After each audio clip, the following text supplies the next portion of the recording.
Direct from the Coupe de Carp and streaming around the world on blasttheradio.com, Twitch TV, and Facebook Live. Engaging you in conversations about the hot topics of the day. The number to call is 613-413-2217. And now, the legendary Lowell Green, live on blasttheradio.com. Oh, Simon and Garfunkel. Mm-hmm. Hey, Mrs. Robinson from The Graduate. Yes, sir. I want to tell you my graduate story. I've told this, but not for many years. This is a true story. In fact, this is my favorite all-time story of all, okay? This is my favorite all-time story. Every word I tell you is going to be true. In the past, I've been known to exaggerate a little bit. I'm not exact. This is exactly what happened. So the year is 1956. I've just graduated from McDonald College. And it's the next morning, and I have a terrific, hangover, okay? You can guess why. Great big party the night before. So I'm lying in bed. I'm still at McDonald in residence. The phone rings, okay? And I hear this voice, "Hey, Green, it's for you." So I go down the hallway. There's a phone down there. And the caller is a family friend by the name of Larry Lalonde. Larry Lalonde owns the big Farmers Co-op store in just north of Brockville. And Larry and my father are involved together in importing very expensive hogs, the Danish land race from Denmark. Thanks to my dad, I can't get into this now, but thanks to my dad, finally, importation of Danish hogs, the land race hogs, has become legal. The Danish hog, the land race hog, is much superior. It's so much longer that it's extra it actually has an extra set of ribs. Okay. So Larry phones me, and through the haze, the hangover, he says, "Lowell, I've got a pregnant sow that's just arrived from Denmark. She's in the quarantine station in Moncton, New Brunswick. Can you go down?" He said, "I'll pay the fare and so forth. Can you go down to Moncton, clear her through customs, get her on the train, and get her here? She's quite pregnant." Very worried. She's worth about $2,000-3,000, which in 1956 is a ton of money. So I won't go through the terrible time I had. Anyhow, I get to Moncton. I go there to the quarantine station. And there is this big, beautiful sow, but she's no longer pregnant. She has given birth to 8 little piggies, beautiful little hungry, suckling piggies. So I work away most of the day. I build a crate. You have to build a special crate so she doesn't roll over and make little bacon out of the little piggies. So that night I go back to the hotel and I want to give Larry the information. In those days, you didn't use long-distance phone that much because it was very, very expensive. So a lot of people sent telegraphs, okay? So I pick up the phone and the telegraph station, and I send the following telegraph. "Larry, sow gave birth. She's fine. 8 pigs alive." Send it to him. Like that. About 3 o'clock in the morning, I get this phone call. It's Larry Lalonde calling from Brockville. He is obviously high in his cups. He is crying. He is swearing. He's screaming. He's yelling. He says, "Lowell," and I can't use the language. He said, "Throw her in the ocean." He said, "Shoot the son of a bitch." I said, "Kill her." I don't want to say, "Kill her. I don't care. I don't want to hear anything more." But he's going, so I'm trying to calm him down. I say, Larry, what the hell's the matter?" He says, "Any damn sow that would eat its babies, I don't want to kill her. Throw her in the ocean." So I suddenly dawns on me. I said, Larry, that telegraph that I sent you, how did they spell 8? "What do you mean, how did they spell 8? For Christ's sake, they spell it the way ATE. I said, no, Larry, it's not ATE. It's EIGHT. She has 8 beautiful babies. Well, he gets so excited. He obviously drops the phone. I can hear him yelling for us. They're alive. And that was the end of the phone. So anyway, it's a true story. I've told that story so many times. And Larry has left us now, but when I was around and I would tell the story, he would break out in laughter. Anyway, we got the sow. We got her on in those days. I put her on a special. Well, actually, it was the baggage car on a train, and got her all the way to Brockville with the 8 little piggies, and they were doing just fine. Each little piggy was worth about $300, which is, I say, 1956, a ton of money. No So kidding. there's my graduate story. By the time I got back to Brockville, I had sobered up considerably. Believe me, eight piggies. I'll never forget. Oh my killer, throw it! No, oh yeah, and then if I forgot, he says, "Do you have a gun?" How the hell I would have a gun? I have no. Do you have a gun? I said, "It's just a shooter." So anyway, that's my graduate story. Thank you. Nothing like a good typo to get in the... Now, today, they tell us that it's a year's anniversary, and I know a lot of people not crazy about sort of celebrating, the anniversary of the pandemic, but there's not much question. It's been a miserable year, at least Yep. for me. I'm sure for many. Oh, yeah. Just a miserable waste of a year. I'm not sure. Well, in a way, I am kind of sure what I miss the most. And I'd like to hear from listeners, viewers, what they miss the most. And in fact, I mean, we still miss it because I don't know about you, but even at age 80, with all of the promises, I still haven't been vaccinated, and I still can't find out when. So essentially, I'm living the same kind of life today that I've been living for the last year. John, of all of the things, what have you missed the most? And even more, perhaps more importantly, what are you looking forward to the most as we hopefully gradually return to normal? I miss football games. Yep. With the announcement yesterday, who knows if we're even going to see football for a while. Gee, I hope so. I hope so too. It's just the simple things like sitting on a patio with friends and not having to worry about, are we 6 feet apart? Are they in my bubble? Things like that. It's just simple things. And what I'm really looking forward to more than anything, my wife's family's in New Brunswick, and she hasn't seen them in almost 2 years now. Really? More than anything, the ironic thing is they've got this gorgeous cottage in the middle of nowhere, right on the Bay of Fundy. You could not be more socially distanced if you're there, but we can't get into the province, of course. So, but above all, that's what I want for her. Well, good for you. And do you plan to do that? Like when we can actually travel again? As soon as I can, I am packing the truck and away we go. Now you say they're on the Bay of Fundy. Whereabouts in New Brunswick? Little town called St. Martin's. So if you're doing the scenic route from St. John and you want to go up along the ocean towards Moncton, St. Martin's is an old shipbuilding town, and where it's really remarkable today, they've now got the new Fundy Trail. Well, it starts in the village of St. Martin's. Have you ever been to New Denmark, New Brunswick? Do you know where that is? No, I can't say that I know that one. There's a famous Danish settlement in New Brunswick. My father's second wife came from there, and I visited there several times. Near Salmonhurst. Does that ring a bell? That name seems to spring to my mind. At any rate, as far as I'd like to hear from people what they miss the most. You know, it's funny that you mentioned football because one of the things I can't say that I miss it the most, but I surely do miss it, is baseball. And one of the things I'm really looking forward to is hopefully being able to watch the Blue Jays again. They got a young, exciting team. And I'm really looking forward to, but you're right, it's the little things. But I think, John, I think most of all, what I miss is, and maybe it can be summed up even what you said, the freedom. Yeah. Especially for an old guy like me. I mean, Debbie has been freer. I mean, she's younger and healthier than I.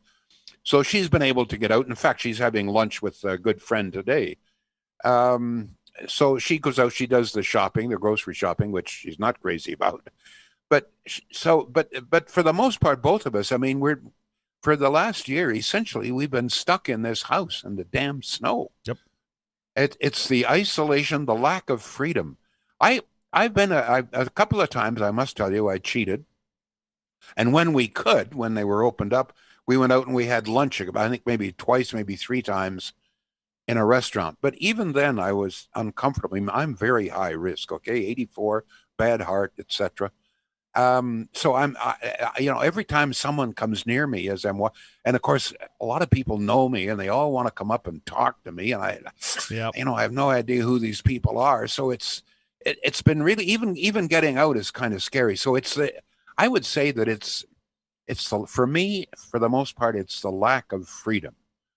It's the having to think things through, like, where am I? And it's this unnatural. Yep. It happened to me yesterday, Lowell, at the gas station. A guy recognized me, and he pulls up beside me on his bicycle and starts talking.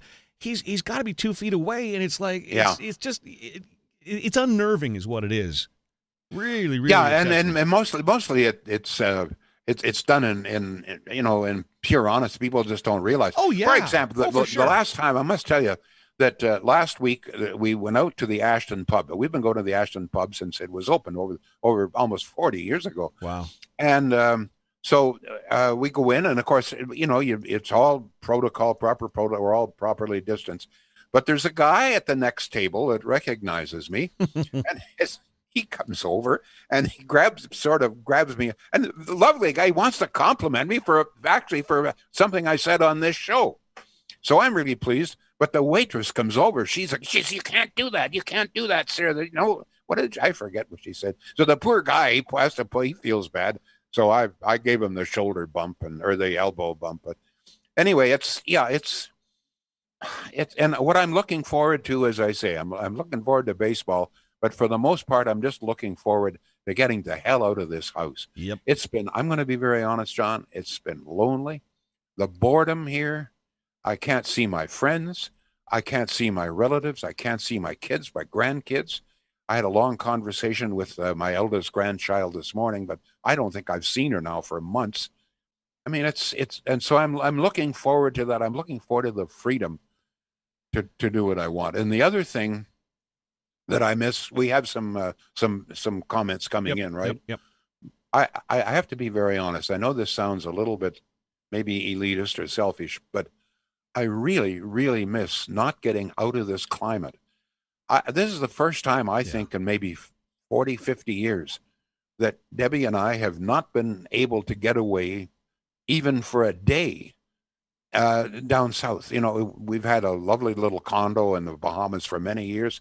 We always were able to get away for 2 or 3, 4 weeks, and it broke up the winter. And not getting out of this damn climate has just driven me crazy. So what we'd like to hear, and of course, that's one of the things that I'm looking forward to, is getting to be able to travel. If not south, just, I'd love to be able to. We love the Okanagan Valley of Kelowna. I just love to be able to fly out to Kelowna, for God's sake, to go to Vancouver and just see the mountains again. All right, we have John. We've got some emails coming in. Yeah, listen, we love your phone calls too. What especially on a lighthearted subject like this. 613-413-22. Lighthearted-ish. 613-413-2217. Lowell is on Facebook. We're on YouTube as well. So some of the comments so far. Lowell, let me just get over to the Facebook page here. Jeff says he misses being able to get back together with friends, or he's looking forward to getting back together with friends. Jessica says, I'm looking forward to going to work, being at work, and wearing work clothes. Oh, isn't that interesting? Right? A lot of people are telling, and I was thinking we might talk about this a little bit.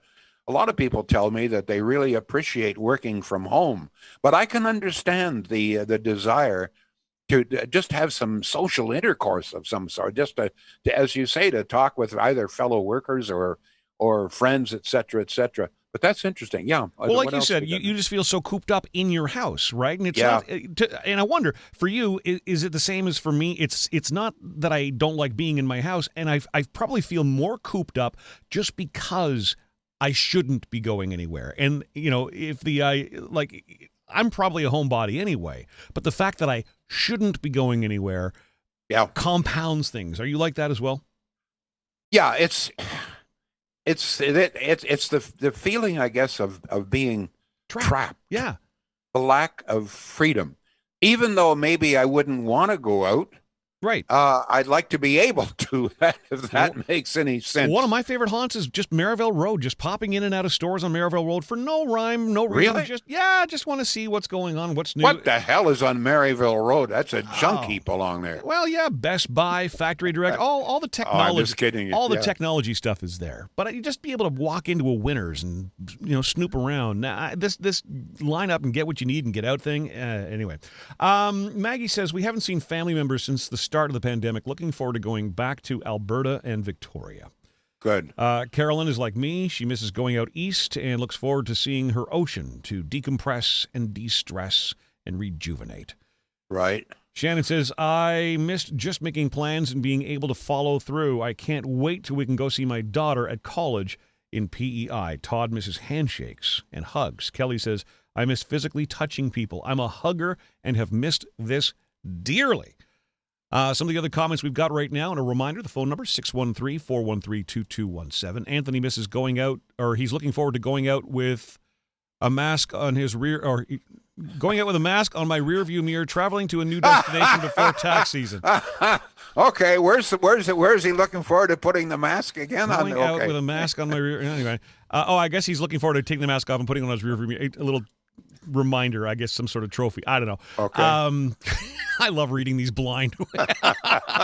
I'm sorry, Lowell. It's all right. It's great. And says missing family visits here and in the U.S. and looking forward to no mask and getting a haircut. I'm glad you mentioned that. I was going to mention that. I knew you'd love that. But you got a haircut a couple of times during this. Did you cheat on that? No, I go Hey? upstairs to my bathroom and do my own. You do? I do. What do you do? Like put a bowl over your head or something? No, or? I just take the clippers. Looks like you put a bowl on your head. Thanks, Lowell. No, actually, to be honest with you, that was one of the things. It was when my hair gets long. I don't know. I don't want to share too much of personal, but it's, believe it or not, it starts to cause my ears to itch. It really, long hair on my ears drives my ears crazy. So my wife caught me one day and gave me proper hell. I'm in there with an old pair of scissors that are so dull, and I'm trying to chop the hair away from this ear, And she said, Lowell, what are you doing? Put those scissors down. I don't know what she thought I was going to do with the scissors, but yeah, that was just one of the little joyful things. It's the DIY solution, Lowell. This is just actually when you stop and think about, something. Go ahead. I guess when this is all and done, if it ever is, if we ever do get vaccinated and get back to normal, we're going to look back. It's a miserable year, but I think that we will remember some of it with some humor.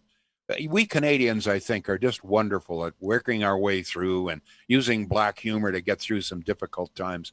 So, and like just as we've been doing now, some of these things, chopping away at your hair.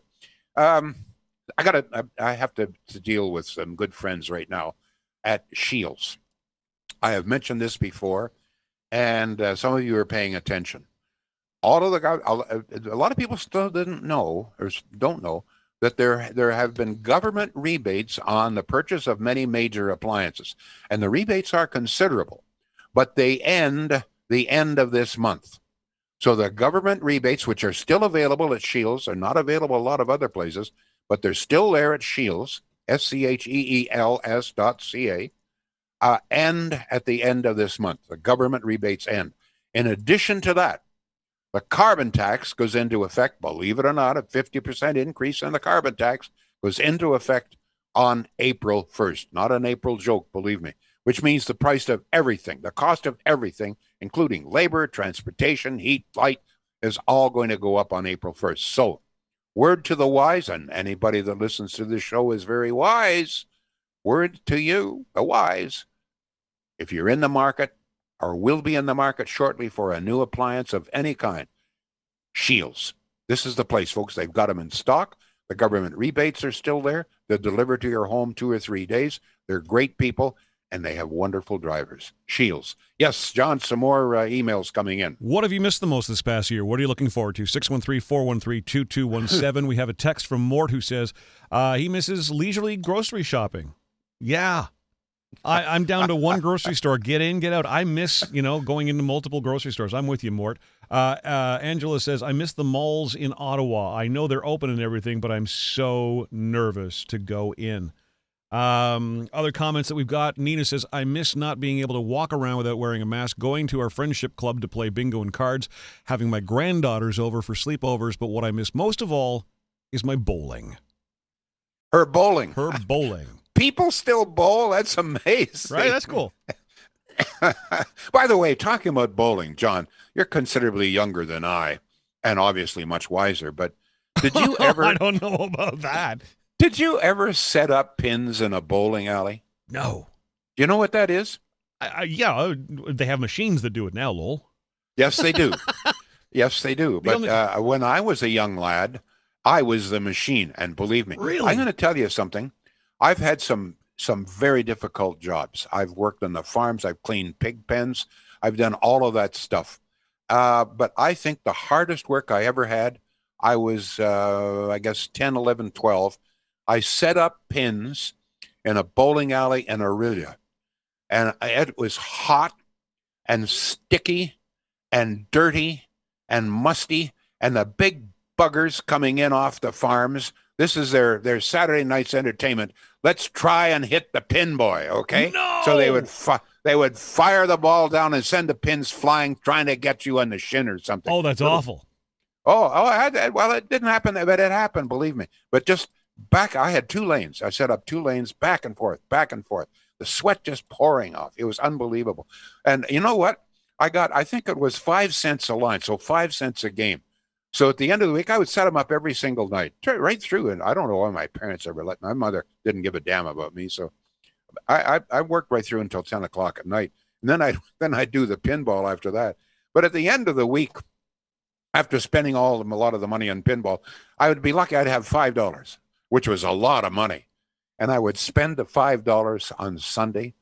I would go out and I would buy ice cream, ice cream and some other candy on Sunday. That was great, eh? Oh, man, you know what? If it happened today, they'd probably send my parents off for parent training or report me to somebody. Yes, John, more emails coming in. Lisa's wondering, when you were doing the pin setting, was that in the 50s? No, that would be in the 40s, the late 40s. Okay. Interesting. Okay. Now, Andre has chimed in. He says he was a pin chaser in Aylmer at the Keodrome bowling alley. And I know Andre's... Pin chaser, what the hell is that? I guess, I don't know. Andre, must be the same. We'll wait for you to chime back in. Lynn says, my friend and I set up pins in the Kempville bowling alley for free games. And Tom Toomey says, Lowell, Carrie and I are in charge of our 10-pin bowling league down here in Bradenton. Oh, that's Tom from Florida. They have 10-pin. Hold on. This where I set up was 5-pin. I've never played 10-pin. It's mostly 5-pin in this country. Now, would you have like a set amount of time that you had to get these back up and in order for everyone? Oh yeah, but you had it was just constant back and forth. There was a little bench in between that you sat on, okay, in between the 2 alleys, and it was constant back and forth, jumping back and forth, and you pick them up, put them. They had little spikes coming. You had to put your foot on a little thing that sent the spikes up, and then you put the pins all in there. And then you jump up out of the way before they threw the damn ball, and then you'd be over into the next lane. It was hot, dirty. But you know what? At that age, I didn't really matter. I just loved the money, the 5 cents a line. That's it, right? Like my job when I was a teenager was McDonald's. It was disgusting. It was gross. It was hot, but I loved the social aspect of it, and I loved. You worked at McDonald's? I loved working at McDonald's. What did you do? I started out on the grill, and then I became a crew trainer and ended up working on the cash, and only quit once I made my way to college and got my first radio gig. Was the training good? Training's fantastic. Like at Tim Hortons, you must say they have very good training there. What McDonald's taught me was the discipline and teamwork. And absolutely the importance of cleaning as you go. You were never standing still. There was always something to do. I appreciated it. I would go, you know what? I would honestly go back to work for McDonald's. I think they're a great company. You'd go back to work at McDonald's. I mean, if I had to, I absolutely would. Working with me, is that difficult? Well, I mean, I do miss the polyester more than anything, really. We've got some other comments if you are looking for those. Yep. Lynn says, I miss getting together with my friends and family, miss going to restaurants. Yes. Yeah. Yes. Mike says, I miss regular visits with my mother. I never thought I would say this, but I actually missed working. Didn't work much during the first lockdown, then it got crazy busy, but now just looking for some kind of normalcy and to get back into the groove. After working hard for 30 years and all of a sudden stopping like that, I should have kept exercising. Lesson learned, he says. One of the things, John, talking about working, there's a couple of emails we've had on that. I'm going to do as much research as I can. I'm really wondering what life is going to be like after the pandemic is over. I think that life is going to be considerably different. I don't think, for example, that we're ever going to see the big offices in downtown areas anymore. I could be wrong, but I think that a lot of people have learned, both the employer and the employee have learned, that working from home can be very, very efficient. Wholeheartedly agree. Both my son and my daughter work from home. They love it and never want to go back into the office. Other people, of course, would like to go into the office at least once or twice a week. But I just think that, of course, and what we're talking about here is if, in fact, not nearly as many people go to work as used to, then that affects our public transportation systems. Really draws into question whether we really need to spend billions more on light rail, et cetera, et cetera. I don't know if our planners have taken this into account. I don't think life is ever going to be quite the same as it is now. I'm not saying it's going to be worse. It may be better in some ways. We may have learned a few lessons, but I think there's going to be some substantial changes. Yeah, just looking at our just looking at our industry. I mean, you and I are able to do this show, which, I mean, for anybody listening, it sounds like any other radio show. I mean, Lowell's at the Coupe de Carpe. I'm in Hunt Club area. It's a Zoom call, and, here it is out to anywhere in the world. So I think a lot of companies have discovered that this technology really, really, really can benefit them, and they can keep their employees at home, and the productivity seems to be exactly where it was. Now, not only that, but I mean, technology is changing so rapidly, is improving in many ways so rapidly. We have no idea what technology is going to bring tomorrow. I was going to get into CO2 again, but I won't do that. But I just think that the world is going to be considerably different. And I'm not sure if we have leaders anymore that are able to deal with that. We have a phone call. Yeah. If it's not, I hope it's not Barry. Barry's welcome, but my God. If it was Barry, I would have hung up on him just for the laugh. It's not. All right. It's not Barry, however. It's Julie. Thanks for calling the Lowell Green Show. You're on live. Go ahead. Hi, Julie. Hi, Lo. Hi, yeah. How are you? Go ahead. I wanted to tell you I'm not worth a damn, Julie. You remember that? I'm not worth a damn. I want to tell you that I actually miss going to work. I miss the social aspect. I miss. You do it. I do. I find when I'm at home, I get really distracted. Like, oh, the dishes need to be done. Oh, the laundry needs to be done. Oh, I need to answer that email. Oh, the garbage bins need to come in. When I'm at work, it's just work. So I'm the opposite. I excel at work, and I don't really excel at home very much. Very interesting. Let me ask you this: Are you married? Are you in a relationship? Yeah, I'm married 23 years. One of the things I'm just wondering, it doesn't seem any question in my mind that being isolated like this has been very stressful on relationships. Would you agree? I'm not suggesting that people are breaking up, but it's tough to be in the same house with the same person day after day after day and never being able to get it. Would you agree with that? I do agree. I have my husband and 2 adult children trying to work from here, doing university and working, and it has been pretty tough this last year. We've had our fights and we've had our struggles, but, if we're all in it together and we stuck together, but definitely we've had times where, like, we've had to separate the kids. Like, we had to make a new office for my daughter just because the kids are fighting. Yeah. The kids are going to kill each other. Yeah. Yeah, I've been through that. All right. Thank you, Julie. That's good. What are you looking forward to? Are you looking forward to going back to work? Is that what you're saying here? Going back to work and then seeing some of my family I haven't seen in over a year now, like my grandmother who's in a home. I haven't seen her. And I have a really big family. My dad's one of 11, and we always get together, and I haven't seen any of them. So it's not the same on Facebook or FaceTime. Very true. Thank you for your call. Thank you. Yes, I have to get a word in here for Centennial Glass. The quality of workmanship. We've talked about that many times. They take great pride, and they don't farm out the work. All of the work done by Centennial Glass is all their employees. There's no subcontracting there. And also, I just want to remind you, now, I've said this before, I'm not sure if there are government rebates on some of these programs. They come and they go. So if you're interested in virtually anything, renovations around your home involving glass, for example, new patio doors or whatever it is, windows, doors, give Centennial Glass a call. They will let you know what is available, if anything. But this, again, I have to warn you that as of April the 1st, the cost of everything is going to go up. It's inevitable, because the carbon tax is going to be increased by 50% right across the country. So the cost of everything from food to clothing to glass to renovations, all of this is going to go up. It's got to go up. So if you've got a project in mind, give Centennial Glass a call. If it's glass of any kind, glass furniture, windows, doors, repairs, screen repairs, or you just need some really good advice, Centennial Glass, centennialglass.ca. John, more emails pouring in here. Yeah, we got about 7 more messages to get to before we wrap things up here. Terry says, I'll be on the first plane to Victoria to see my son and grandson, who will soon be 3, and I haven't seen since he was just born.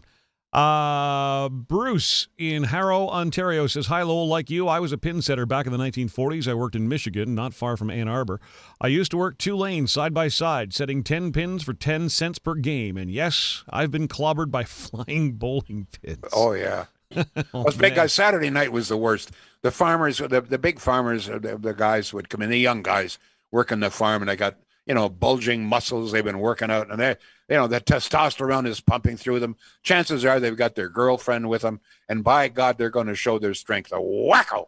Let's get the pin boy down. I don't know if they did it. Yes, they did do it intentionally. Let's be honest. Well, these days they'd make you a YouTube star out of doing something like that. By the way, we've heard from Barry. Barry just texted to say, Lowell, I'm saving my call time for St. Patrick's Day. Got to find some good Irish jokes for you.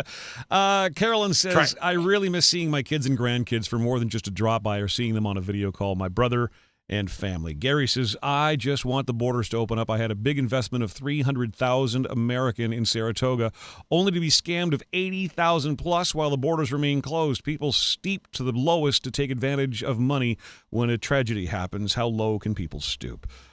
Lisa says she's looking forward to not seeing and hearing Justin's Coward Cottage press conferences and will not miss hearing it's due to COVID as a default excuse for everything. And finally, Peter says... in that regard, I didn't want to get into anything really controversial, but I have to laugh. He's boasting about the fact that in the next 3 months, we're going to get about 3 million doses from Pfizer. I have to remind people, folks, in order for everybody to receive the 2 doses, we have to have 60 million, maybe a bit more. So 3 million doesn't really cut it. And by the way, I don't know how many people are aware of the fact that we have not as yet, here we are a full year after the pandemic, 3 full months since we started vaccinating, and we still haven't vaccinated 3 million people. The latest figure is 2.62 million. We haven't vaccinated 3 million people in all of this time. Other than that, folks, thank you all. We will be back. You've been listening to the legendary Lowell Green on blasttheradio.com. Connect with the show at blasttheradio.com/Lowell Green. Find the podcast on Apple, Google, Spotify, and more. Or ask your smart speaker to play the Lowell Green Podcast. Lowell is live weekdays at 2 p.m. Eastern on blasttheradio.com.